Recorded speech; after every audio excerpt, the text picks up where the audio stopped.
বন্ধুরা, এরা নিজেরা তো ভারতের কর্মকর্তাদের মরতে ছেড়ে দেয়, কিন্তু মুখ তুলে ভারতকে বলছে যে ভারত যেন তাদের জেড প্লাস সিকিউরিটি দেয়।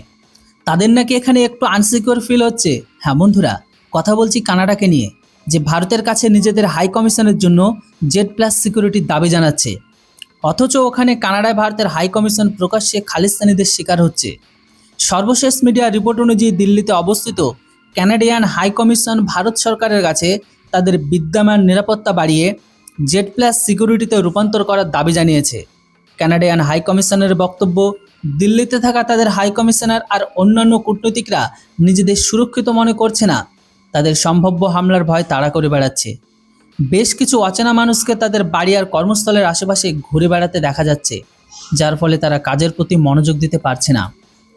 কানাডার বক্তব্য, গত 2 মাসে এমন 5টি অভিযোগ এসেছে যেখানে তাদের হাই কমিশনার দিল্লিতে অবস্থিত কানাডিয়ান হাই কমিশনের নিরাপত্তা বাড়ানোর কথা বলেছেন।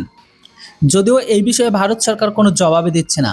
তাই আমরা চাই ভারত সরকার এর ওপর নজর দিক, কারণ এরাই তো সেই মানুষ যারা ভারত আর কানাডার মধ্যে শান্তি বজায় রাখার কাজ করে। এখন দেখুন বন্ধুরা, যখন নিজের লোক বলছে যে তাদের কাজ করতে ভয় লাগছে, তাদের আরও সুরক্ষা চাই, তখন কানাডা কিভাবে ছটফট করছে। কিন্তু এই কানাডার ভেতরে যে ভারতের হাই কমিশন আছে, সেখানে তো প্রকাশ্যে এরা খালিস্তানি প্রোটেস্ট করে, ভারতীয় কূটনীতিকদের গালিগালাজ করে।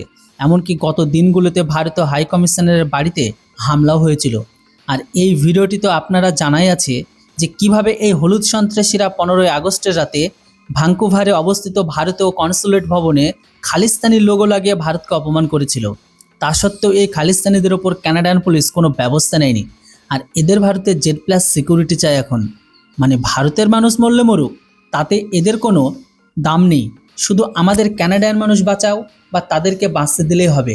অথচ দেখা গেলে ভারতে এই পর্যন্ত এমন একটি ঘটনা ঘটেনি, বা কেউ বলতেও পারবে না যে কোনো বিদেশি রাষ্ট্রদূত বা হাই কমিশনের ওপর হামলা চালিয়েছে বা তাদের বাড়িতে গিয়ে ভাঙচুর করেছে।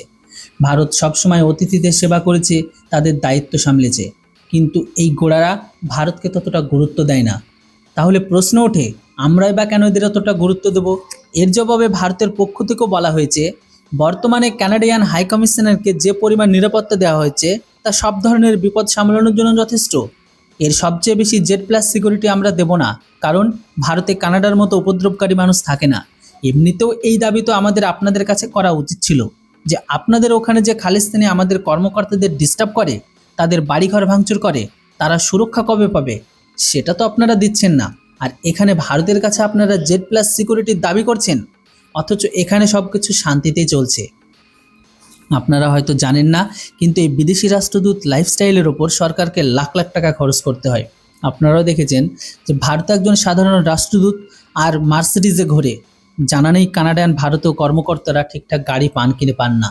আমার মতে কানাডার এই হাই কমিশনকে শুধু লোকাল দিল্লি পুলিশের সিকিউরিটি দেওয়া উচিত, এর বেশি কিছু নয়। এই বিষয়ে আপনার কি মতামত অবশ্যই কমেন্ট বক্সে লিখে জানান। Thanks for watching. Jai Hind, Vande Mataram.